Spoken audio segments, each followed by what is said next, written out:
All right, I'm going to show you how to use the self timer on the photo option in the DragonTouch. First of all, we've got to press the mode button, hold it down, activate the touch screen.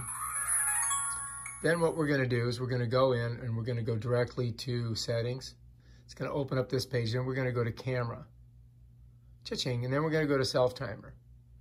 All right, in self timer, you can do 1 second, 3 seconds, 5 seconds, 10 seconds, and 30 seconds. Depending on how long it's going to take you to set up the shot, you know, if you can get the shot ready in 3 seconds, then you do it in 3 seconds. So let's leave it on 3 seconds because that's pretty quick. I'm going to press this button here. We're going to get out of it. And now we're going to go down here. We're going to click on this. I'm going to show you how it works. All right, so now we're on the self timer. So now if I take a shot, let me just, I want you to watch it from here so you can hear it. 1001, 1002. See, it takes 3 seconds. So you can set the camera down, get your shot ready. I think you're going to need more than 3 seconds to do your self timer though, especially if you got a bunch of people you're trying to get in the shot. So now the self timer is the default. I don't really want that as the default, so I'm going to go ahead and switch it back to where I like it to be. I'm going to go back to video as my default.